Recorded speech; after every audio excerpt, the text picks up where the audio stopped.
So our discussion today is focused around grief and loss.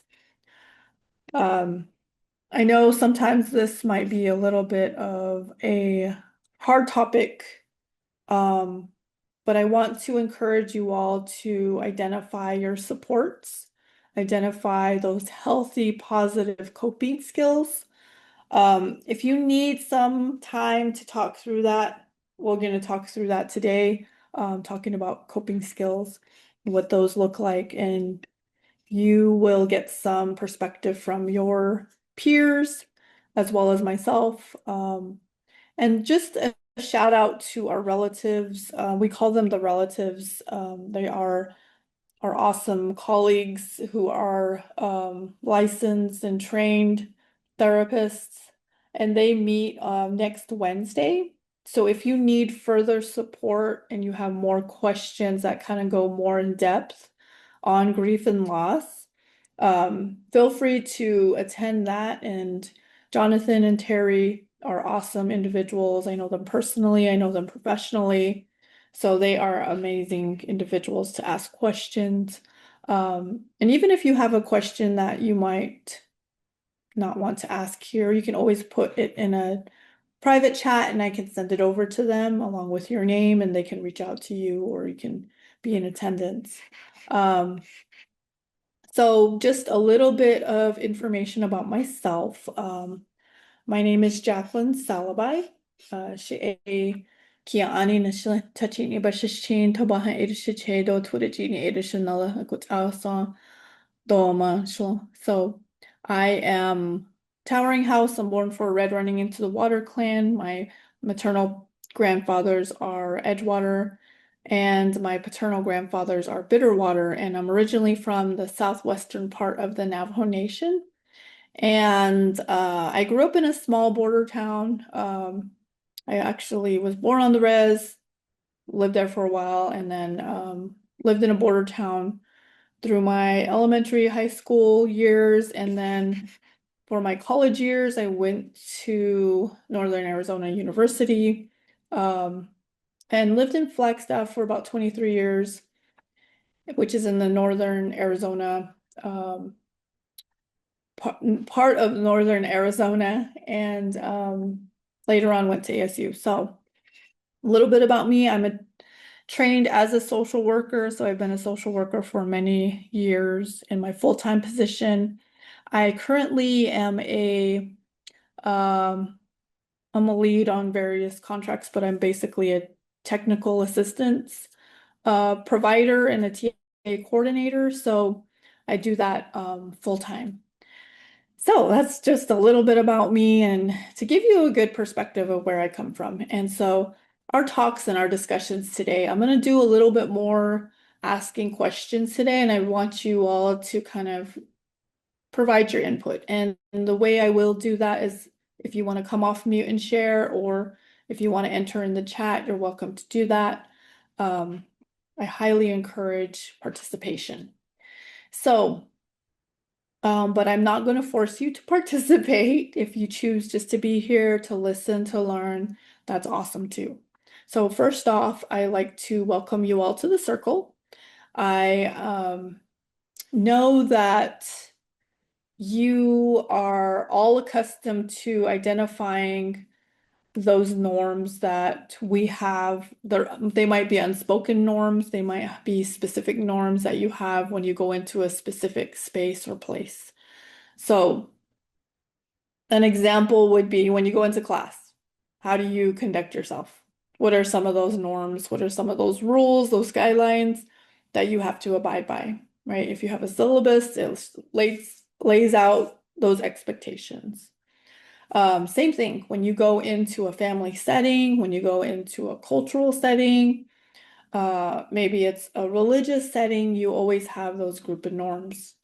So for today's discussion, I always like to set up those norms. What are those norms that we like to incorporate? So the question here is, what do you all need in this space today, this evening? It could be tonight. What do you need from your peers, from myself, from others in this group to create a healthy and a well discussion and atmosphere. We like to call it a safe space. Um, so first off, I'm gonna put the one rule that I like to incorporate is what's said here stays here. And so that is not only to create that sense of confidentiality, but it is also important that, my story is my story, right? I don't have the ability to tell other people's stories unless I get permission from them. So when you hear other people sharing things, um, it wouldn't be nice to use their story or um, share their game with their story in a different place, especially if it's meant to be a part of gossip or turning words around to use against someone.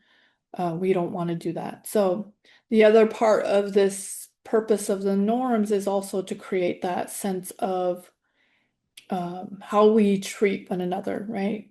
So a lot of the times, when we come together, we talk about these approaches and we're really focused on sitting in a classroom, looking at a screen, we're accustomed to the Western world. But traditionally and culturally, we might have been taught that you do things a certain way, right? You're taught that, oh, you don't do that, you do this. And so throughout the timelines of our life here and also with our ancestors, we look at what they have overcome and the resiliency. And some things might have been lost along the way, and we might not have been told some of these healthy strategies of how to conduct yourself, or maybe that's not appropriate to do in a group setting. So we have to talk about these things. We have to go through norms. We have to establish the sense of relationship of how we're going to be with one another.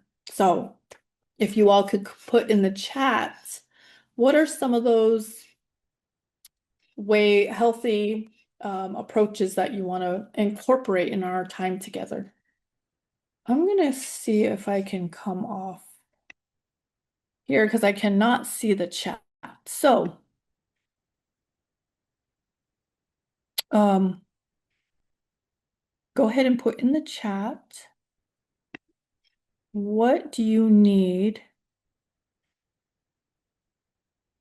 to see today to create a safe, happy, healthy environment? So I put confidentiality, respectful discourse, respectful listening. Yeah. Awesome. That's really important, right? Compassion. I think respectful listening, respectful discourse. I mean, respectful listening comes in many different forms, right? It could be seen as well as heard. Humility, courage, open-mindedness. I like to write these down because I like to see them on my side. If we were in person, I would write this on a big sheet and we would talk about it. But I have to write them down on my side. Trust. Trust is very important. Respond with empathy. That's the one I forgot. Respond with empathy. Compassion. Open-mindedness. Yes. I put confidentiality in the chat too, so you all can have that. No judgment.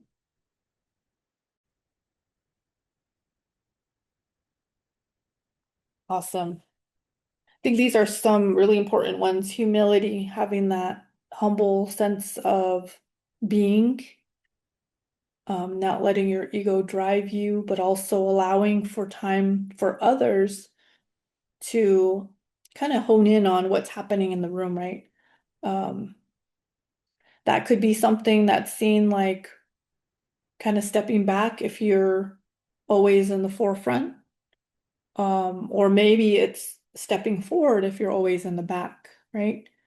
Um, so having that courage, like you were saying, to kind of take that healthy risk and maybe it's step up or maybe share a little bit more or maybe ask a question. Um, and then having that open-mindedness that we all come from different places, different spaces. We might have had different teachings, and it's okay if you don't have 100% cultural traditional knowledge. It's okay if you're raised in different religious um, ways, right? That's okay. And we all will be open-mindedness. We will all be open-minded and have an understanding that we're not the same. Trust is an important one that I believe all of these things combined will create that sense of trust, right? Where we can come together, we can laugh, we can enjoy in our conversation. I'm gonna put laughter in there because sometimes we, as you all know, we have the ability to be humorous, to cope with certain things. Even if we're really serious, somebody will come off and say something that's super funny, right? And it just helps to soften the moment, soften the mood, and soften the room, which is always amazing to have. So I'm going to put that in there. And mindfulness, I see added to the chat, being present, permission to feel anything. Awesome. Permission to feel. Um, some of us might be really in tune with our feelings and our emotions. Others might kind of push them away and continue to push them away. You understand where you are, but kind of giving time and giving space to recognizing and honoring your feelings and emotions is a really important part to understanding what you need physically, emotionally, spiritually, um, mentally. So be open to it. If you need some assistance with maybe it's feeling a little too much, let us know, let your coach know. I would highly encourage you have a trusting support. If you can name 3 individuals that you can turn to. I always say that because I don't want you to experience anything that's harsh alone. I know that you hear it time and time and again that, certain individuals may become suicidal or have these suicidal thoughts. And I do not want anybody to leave here feeling like they have nobody to turn to. So if you at any time need someone to connect with, your coach is always one person available.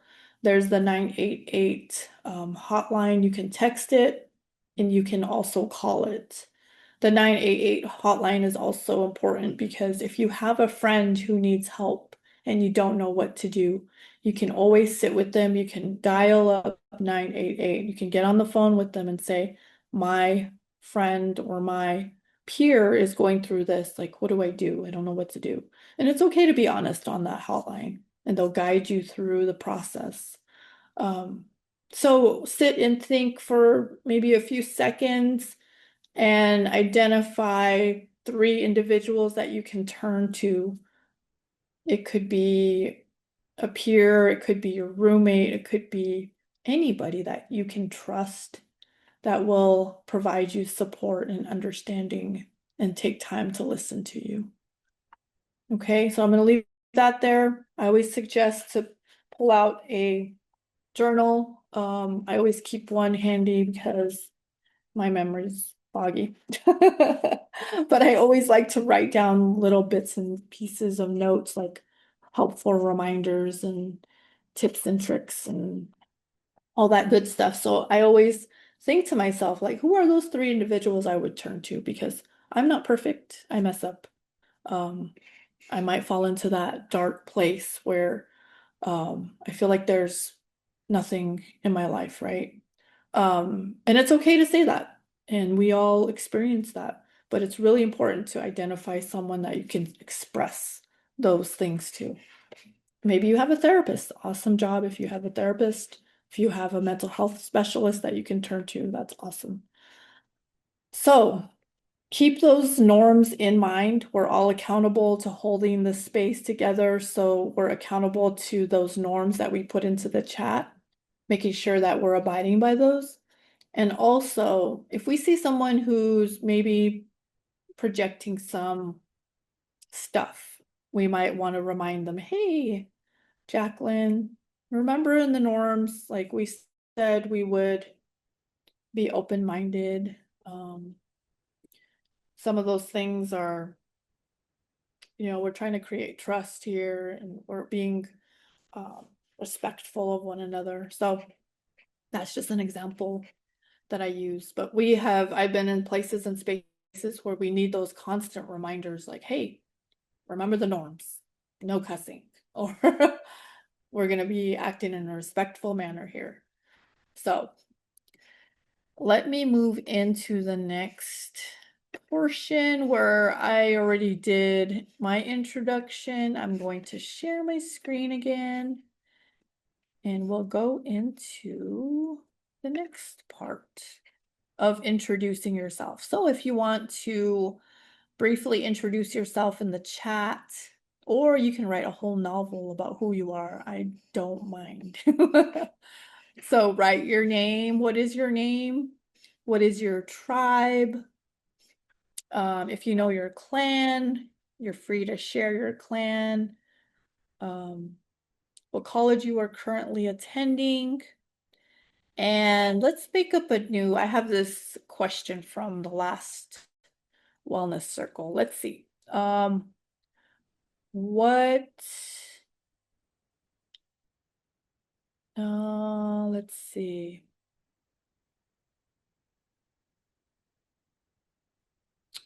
What is your favorite season and why? What is your favorite season and why? So go ahead and put that in the chat.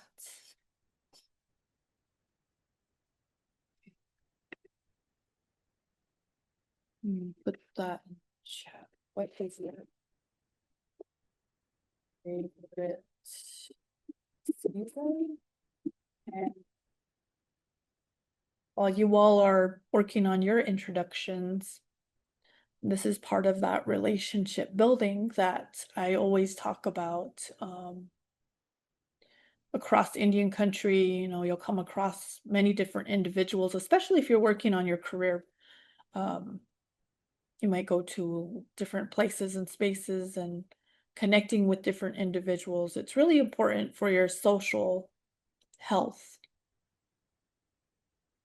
to make those introductions, to get outside and talk to people. I know sometimes we feel a little awkward or shy. That's okay. You're working on it, right? Awesome. I appreciate you all for participating. I'm glad you're all here. Let's move into the next portion. So I like to do a brief overview of the reason why we are here together. And this is the health and wellness American Indian perspective that I like to talk about. This incorporates many different perspectives. I'm going to try to go through this really quick so you all have this information. So this medicine wheel that's here on this slide, of course, you have your own medicine wheels for each and every one of your tribes bands that you are a part of. So you might have been taught different ways from anyone else here in this gathering. So we have the medicine wheel. It usually has divided into 4 quadrants. And I like to incorporate the 8 components of wellness. And the 8 components you see here on the screen: physical, social, emotional, intellectual, financial, occupational, spiritual, and environmental. So this comprises an individual and their health. And so looking at this as a holistic approach to health and wellness is where I come from, but also taking into consideration those things that we were taught through traditional and cultural ways. The outside of the circle is what I like to call the circle of life. And so we all go through the circle of life. We're currently in our circle of life. And so that starts at conception. It goes through a young child into adolescence, from adolescence into young adolescence, and then our young adult into adulthood, and then moving into older adults into our elderhood. And then we eventually complete the circle, right? Um, I really like to incorporate that because we're constantly learning, changing, adapting, and finding new ways of living, right, through that whole circle. And so even though I might feel like awkward in my stage, that just means that I'm changing and I'm growing. And so really understanding that in our different times of our lives. So you might be in a young adulthood, right? You might be experiencing more independence. Maybe you're off at school, or you might be experiencing motherhood or fatherhood, and you're raising up our young ones, right? So you might be adapting and learning just like they are. And that's okay. And really understanding that that's just a constant part of our life. So I like to emphasize one thing, and that's mental health. Right here on the screen, basically is a state of mental well-being that enables people to cope with stresses of life, realize their abilities and potential, learn well, work well, and contribute to their community. And it has a vital and instrumental value that is integral to our well-being. So each one of these areas, they all work together and they're all part of one another. But I really like to focus on mental health because it's often not talked about, especially in Indian country. We're finally out in the open and saying, yes, mental health, mental illness. What is mental health? Why do it? It's not a part of me. I've been hearing some things like that. But it is just as important as your physical health. You go see a doctor for physical health. You go see a therapist for your mental health, right? It's just part of the process. So I'm glad you can get that information and have that bit of information to move forward. So just a little question I like to pose to the group. What does grief look like to you? And I want you to put that in the chat and or come off mute. So grief, just a little bit of information real quick. Grief and loss, I should have put loss in this question. There's information that I kind of went through in a previous discussion about grief and loss. And really looking at grief and loss as more of a wave. Like if you ever stand out by the ocean, you can see the waves coming in, right? But you can also see the water go back out, right? And then you can see them coming back in and going back out. It's not something that we go through. We're going to check off the box, right, of certain things that happen. And so the foundational perspective that I like to use is the 7 stages of grief. So the 7 stages of grief include shock and denial, just getting that sudden information news. You experience the shock. You might say, no, this can't be true. This could be a mix-up, or what do you mean this is happening? Grief and loss isn't necessarily just an individual. It could be experienced in many different ways. It could be, the loss of a position or a job or a title. It could be a change that maybe it's a loss of a relationship, right? That's something that we always experience in our lives, which could be pretty detrimental to others and ourselves. Mm, I thank you for that. I appreciate that. I like to hear what your thoughts are because it really does help to contribute to the conversations. You might have a different perspective, you might have a different way of seeing things. So I really appreciate you putting that in the chat. So the other parts of the 7 stages of grief, the next one is pain and guilt. You might be experiencing physical pain, you might be experiencing emotional pain. So those two, but you might be experiencing pain throughout yourself, right? Through all those different pieces. And then guilt, it might look like I should have done this, or I should have been there, or I should have uh, put more hours in, or I should have um, paid more attention to her or him, right? Anger and bargaining. Anger is one of those surface emotions that comes up when something a little bit more heavier is down below. So anger, um, bargaining is just that. If I do this, this would happen, or if I did that, that would have happened.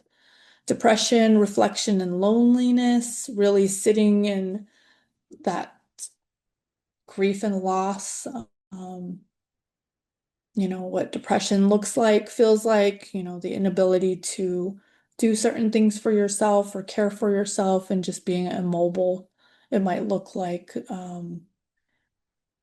oftentimes being really, really sad, experiencing um, loneliness. Grief looks differently depending on what it's coming from. If it is due to a loss of a loved one, then I experience a lot of memories of them. I cherish those memories more. Yeah, grief and loss looks really different for everyone. So this is basically an overview of what we've seen in literature. Culturally and traditionally, we might have been taught differently, right? Culturally and traditionally, we might have been given a timeline. You only grieve for 4 days, is what's said in the Navajo perspective. And then after that, you're told you don't cry, or you don't cry after that because you're going to be holding that person back.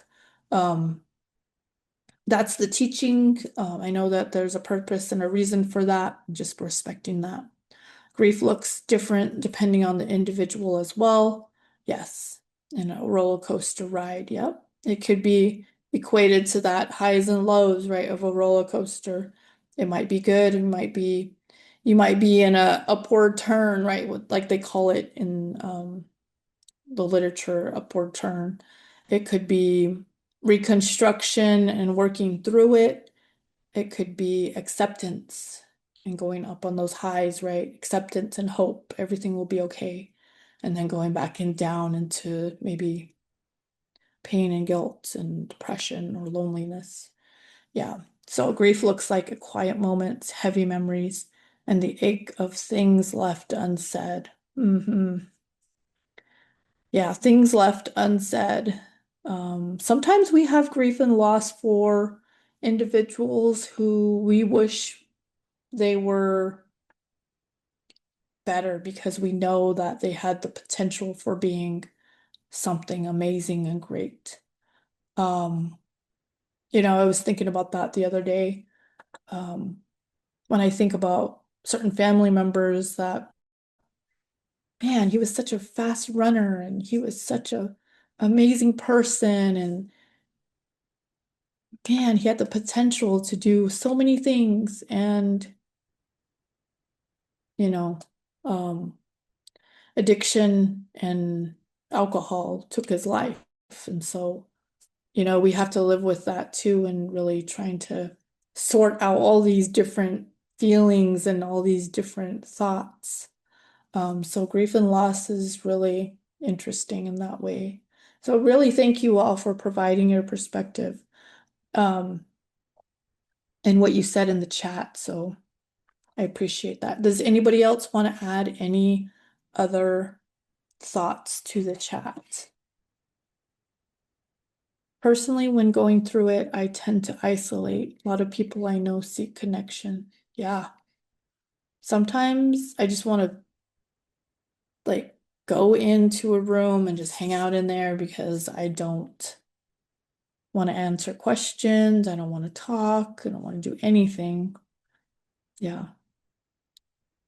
Grief looks like a quiet moment, heavy memories. Okay, I reread them.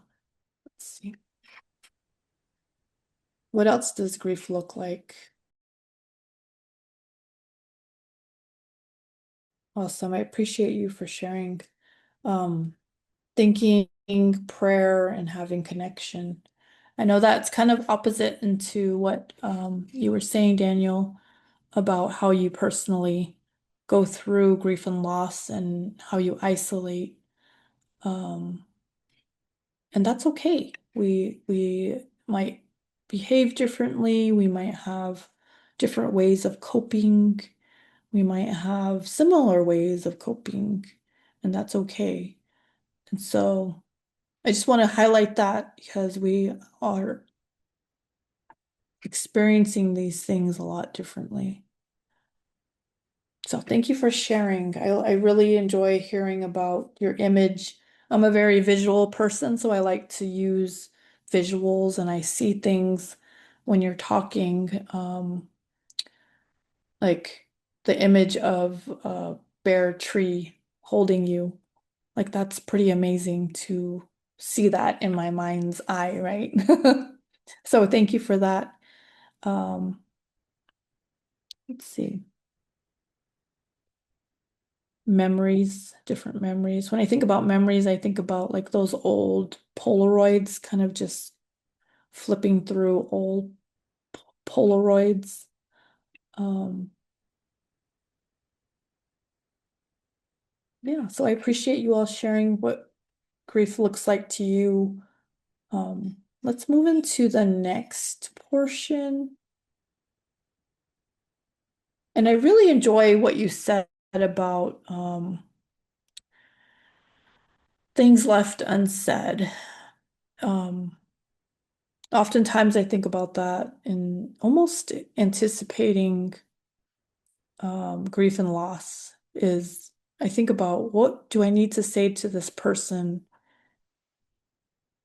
if I don't see them again, which is kind of a strange way um, of appreciating that person, right? And it's a really interesting perspective that I had. I was like, oh, okay, this is interesting. Where's this coming from? Right. And it might be some fear and anxiety about death and dying, or just loss of someone. I mean, I feel like sometimes it's yearning for a place that does not exist anymore. Oh, yeah, that could definitely be that sense of loss. I That kind of goes into a discussion I had about, you know, some of our relatives who went into addiction and they're so deep into their addiction that we don't know who that person is anymore, right? And they're a completely different person. But also spaces and places, or maybe once upon a time you had, all these things. I don't know what the place is, but there were certain people in certain place. I think back about, our elders were all in the same room and we were laughing and eating and carrying on about different stories and joking and, certain things like that I think about when you said that. So this visual here is basically the 7 stages of grief that I was talking about. Just basically going through this very quickly before a loss, kind of what happens. Um, I mean, yeah, during a loss, after a loss.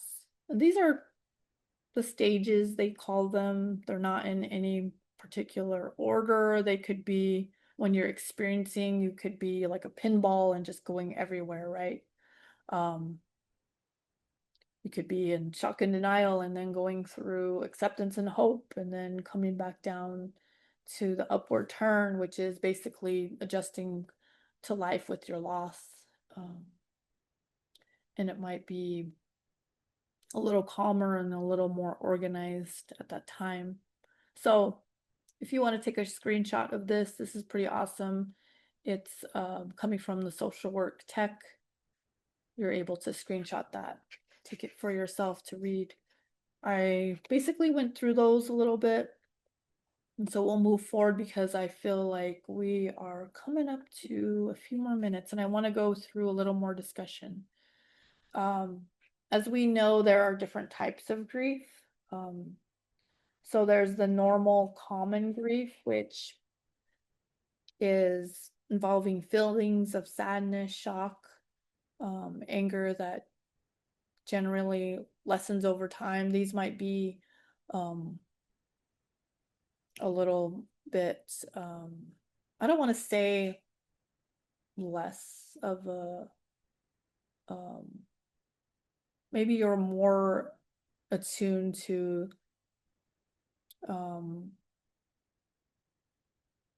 let me say, the typical reaction to a loss. Let me word it that way. This is the typical reaction to a loss.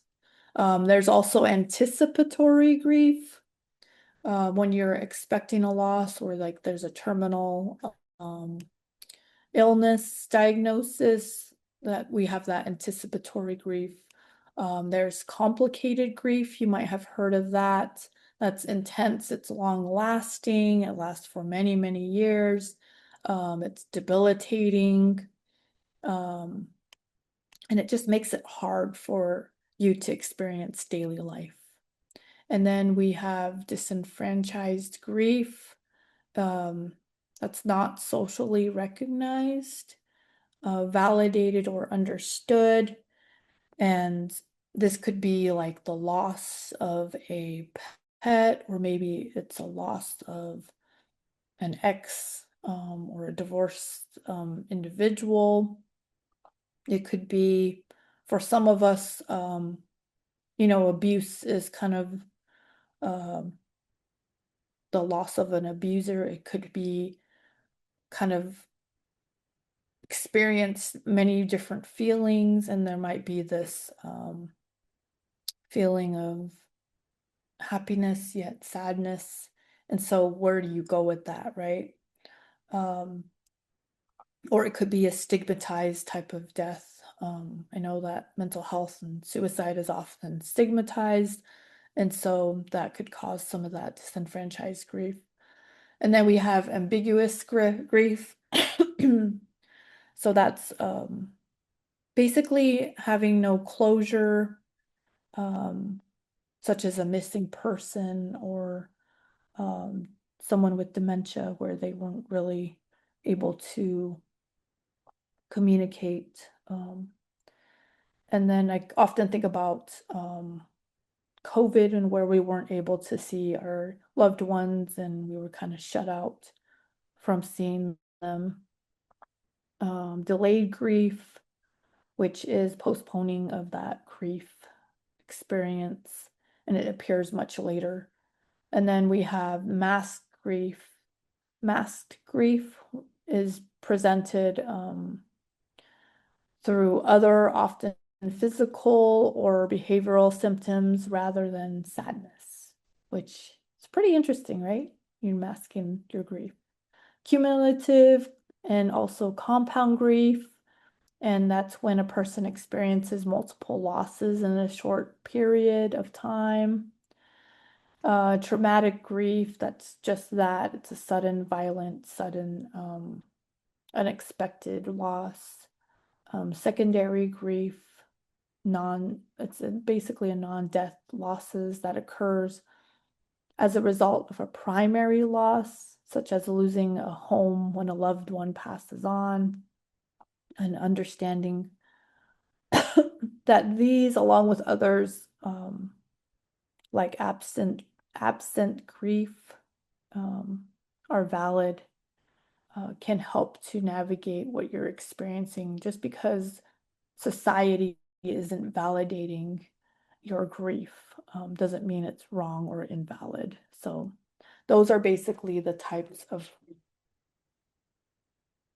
So we're going to go into a brief discussion and talk about some of your thoughts about coping with grief. And I really appreciate you sharing, Delissa, about how you cope with grief. And you like to go out to nature, you like to go outside, and that helps heal you, right? So if you could put in the chat, or you want to come off mute, how do you cope with grief and or loss, and what helps you heal? You can go ahead and put that in the chat. If you want to come off mute, just let me know. And I know that you mentioned prayer too.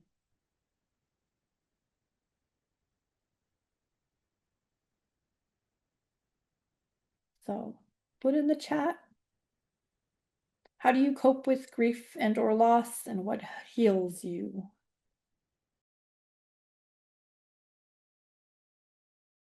So thank you for sharing. Take a look at all those healthy coping strategies that we have in the chat. It's really important to recognize that we are resilient people, that we have the strength to overcome many different things, many adversities, right? And we keep struggling. I mean, we keep pushing on and we're not struggling. And you and your peers here, you've been able to put yourself in a position where you are continuing to strive for better. You're continuing to hone in on your strengths, whether that's in a career or a certification. And so I want to recognize that, yeah, we have hurt and pain and loss and certain, high numbers of this and that, but we also have resiliency. We're also very strong, proud people, right? We also have our prayers, our teachings, our ways of doing things that go back many, many, many generations. And that is a powerful thing. So hone in on that. Remember your ancestors and what they fought for. Remember the ability for them to continue and to maintain their livelihood and their life, right? So that you could be here. And all those generations of prayers that are trickling down to you is a powerful thing. And so I really appreciate you all for sharing, and continue to develop healthy coping skills. And if you want to take a piece of what your peers shared here tonight, take a piece or take an idea. Maybe you found something that's like, okay, yeah, I'm going to take that and I'm going to utilize that. That's okay. You can lean in and identify a healthy coping skill here tonight. So that's awesome. And this is one of the reasons why we have that, is because we all have the answers. The answers are right here in this room. We don't need a 3 times master's person with a master's 3 times, right? To tell us. We don't need a doctor. We probably heard it from grandma many, many times. And we continue to hear it from our elders and our people, and maybe even our children. Our children are very smart. Some of them are wise beyond years, and they will tell you what you need. So I would say connection to everything and anything is very important. So if you really take a look at your coping skills, you're basically identifying a connection to whether that's a person, whether that's a creator, whether that's to the environment. Um, Maybe it's a connection, building on that connection to your physical self through running. Maybe it's a connection through talking and hearing. Maybe it's using your five senses. So really think about that. What is that connection that you need to make to help you cope with the grief and loss? So I'll leave that for you to think about. Maybe this is the time to write down some connections that you need to make to cope with your challenges that you need to overcome in life. Okay, so I'm going to move into the next portion because I know that we're coming up into our time together. I'd like to do a little breathing exercise because I hate to leave you all just like abruptly. I know it's not healthy, especially when we're talking about grief and loss. It could be very hard. It could be um, for some of us, it might be a little easier to talk about some of these things that we've people or places or things that we've grieved or we lost. For others, it might still be fresh and new. And so I want to give some time to kind of let some of those things go before we leave because I don't want you to leave here feeling icky or feeling sad or feeling um, like you still have these feelings sitting with you, okay?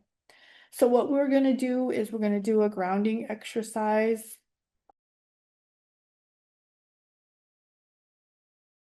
So we're going to go into the grounding exercise and I'm going to turn off my video. I'm going to stop sharing my screen too. I'll turn it back on here in a minute. So I'm going to turn off my video. And what I want you all to do is I want you to put your feet on the ground wherever you're at. If you can put your feet on the ground and make connection with, we like to say Mother Earth, right? We might not directly be on Mother Earth, but go ahead and put your feet on the ground and make that connection. And then if you can sit up tall and straight and start with your eyes closed. You can go ahead and close your eyes. If you feel safe and it's okay to close your eyes, you can close your eyes. If you don't feel comfortable, that's okay. So what I want you to do is go ahead and put your hands on your thighs. And I want you to take a deep breath in through your nose and out of your mouth. We're going to do that one more time. Take a deep breath in through your nose and out of your mouth. And so I want you to first think about a place by the water. Now go ahead and draw out or see where you are in that place by the water. I'm going to go stand by the ocean. And what I'm going to do is I'm going to take off my shoes and I'm going to put my feet in the sand. Depending on where you're at, you can do the same. And what I see is clear skies, the sun is shining, and I can hear the waves crashing. I can hear the birds, seagulls flying over, squealing. And I can hear kids playing in the water. and laughing and giggling. And what I want you to do is think about some of those things that might be challenging right now. Maybe it's just this discussion about grief and loss. And it might have made you feel a certain way, and, acknowledging those feelings, coming to terms with them, seeing them face to face is part of healing. So, whatever that is, whatever you might be feeling, go ahead and bring that up. However you feel. And so think about that. And what I want you to do is we're going to take 4 breaths in and out, right? So I really want you to focus on breathing out, whatever feeling, whatever emotion or hardship or challenge that you might be thinking about, or anything related to grief and loss. When I say breathe in, and when I say breathe out, I want you to think about that feeling exiting your body. I don't know where your feeling is housed. Sometimes we hold it in our bodies, our minds, our emotions. Could be anywhere inside us, right? Wherever you might feel it, sometimes we feel it in our chest. Sometimes we feel it in our neck.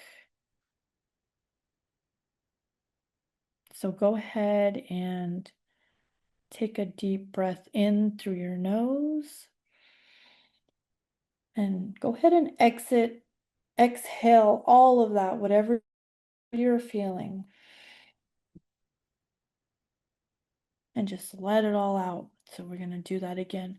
Every time you breathe out, you're going to make it longer and longer, okay? So go ahead and think about those, whatever it is. It might be tears, right? It might be on the verge. It might be in your chest. It might be a lump in your throat. It might be tension. It might be thoughts. So go ahead and pull that out. And I want you to take a deep breath in through your nose. And then release all of that through your mouth.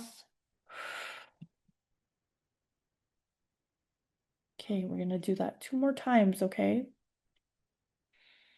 So I want you to think about those things again. If there's anything left, maybe it's gotten smaller. And go ahead and take a deep breath in through your nose and out through your mouth really big. Okay. And the colors I can see now have gotten brighter. So we're almost there. So now I want you to take a big deep breath in through your nose. And then when you exhale, think about all that stuff and just get it all out. Ready? We're going to take a deep breath in through our nose and out through our mouth. Okay. Now what I want you to do is take a look around where you're at. You don't have to open your eyes just yet, but take a look around at the water. Can you see the water, the color, the sound, the movement? You see the movement. Look around at where you're standing. It could be on a beach. It could be in the grass. It could be on the sand. Maybe you can feel the sand and look out into the distance at your water. It could be the lake. It could be a stream. It could be the ocean. It could be one of your sacred spaces and places. Look for any rocks and trees, Maybe there's no trees and it's just cliffs and rocks. Now, whenever you're feeling like you need to come back to the space, you're welcome to come back here. This is your place, your space, where you feel safe. And take the time to breathe. You can use the same exercise. You can breathe in and breathe out and let go of all those things that you're holding. If you need to cry it out, that's okay. Tears are healing. So what we're going to do is we're going to do 4 more breaths. Breathe in through your nose, breathe out through your mouth.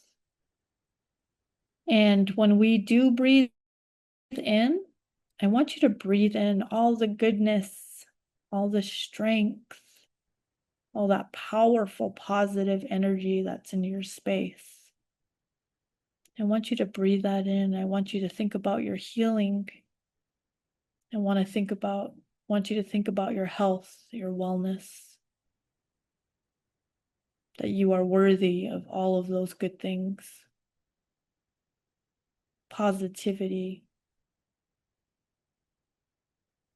So when I say take a deep breath in through your nose, you're going to take a long, deep breath in, and then you're going to let it out, okay? And when you let it out, you can do a small breath, okay? Ready? Take a deep breath in through your nose and let it out.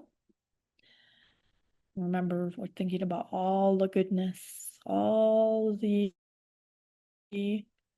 strengths, all those healing thoughts, all those good prayers. Okay, ready? Take a long, deep breath in. Ready? And take a deep breath in. Let your breath out. And then we're going to do it again. Take a long, deep breath in through your nose. And then out your mouth. And then we're going to do one more.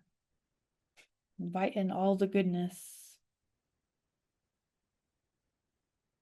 all the resiliency, all the strength. Ready? Take a long, long, long, deep breath in through your nose.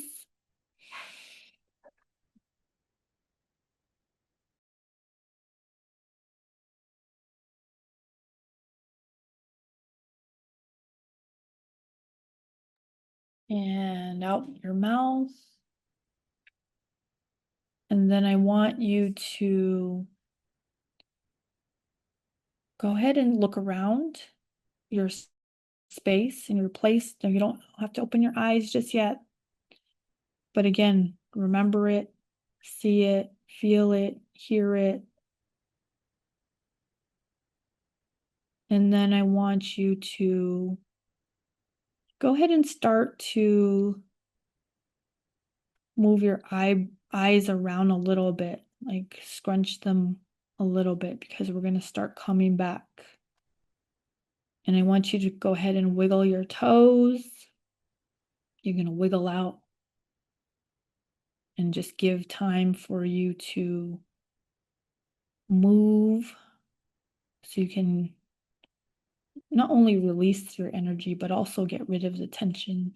Move your toes and then move around your ankles and then move around your legs and then come up to your hips. Move your hips around a little here and there where you need to, where you feel comfortable.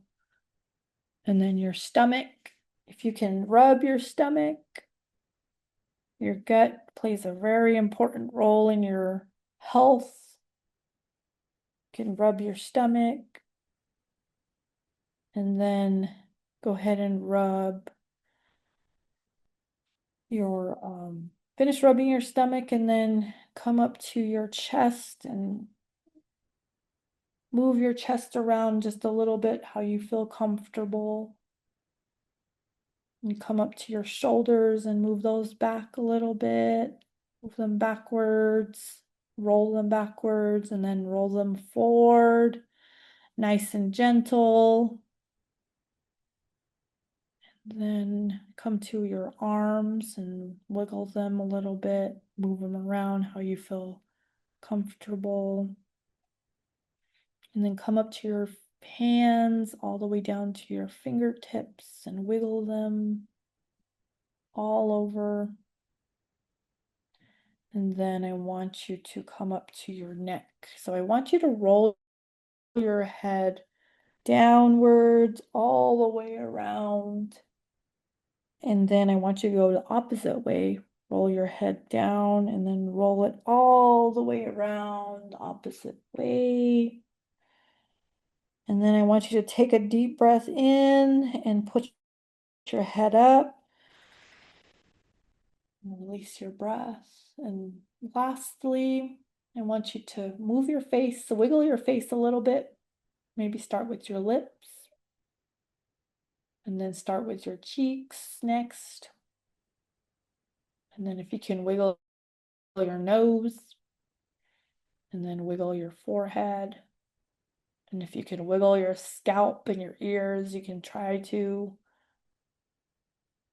Or imagine you are. And now I want you to slowly start opening up your eyes, very slowly adjusting to the light. And come back to your space. And go ahead and take time to come back here.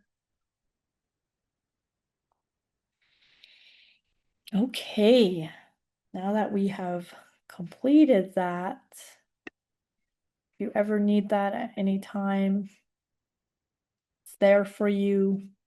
You experienced it, now you can lean on it when you need it, okay? And we'll move into the next portion, which is resources. All the information that was shared, not all of it, but majority of what was on the screen is here. If you need any of the information, it's listed here. You can screenshot this or Google it to identify more information. There's a lot of good information out there, whether they're books or podcasts or discussions or journals. There's a lot. So do some of your own self-paced study. That's always important in researching on your own. But also these are some areas that can help guide you in your search. So, but I believe that is it for today.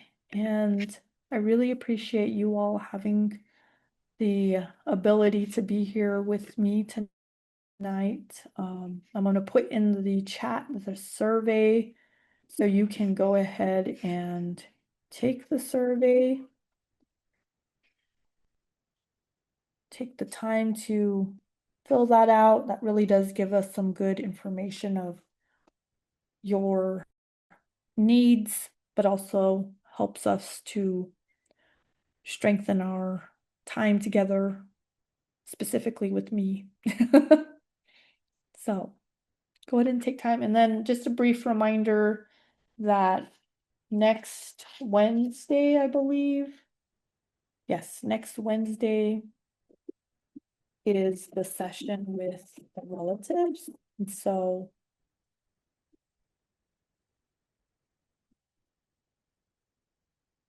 I'm gonna put that in the chat. So go ahead and take that survey when you're done. I really appreciate you all for being here. I know that our time together is short, and I hope you got a lot of information in our short time together.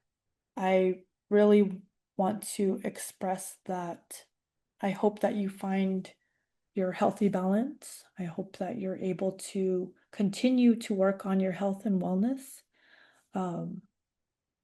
And, just focusing and honing in on who we are as a people, that's really important.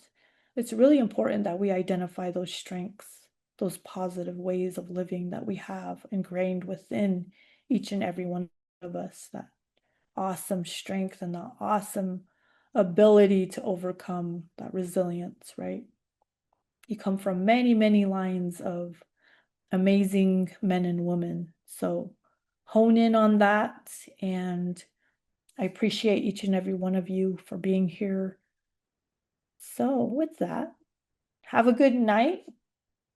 And I hope to see you at our next discussion.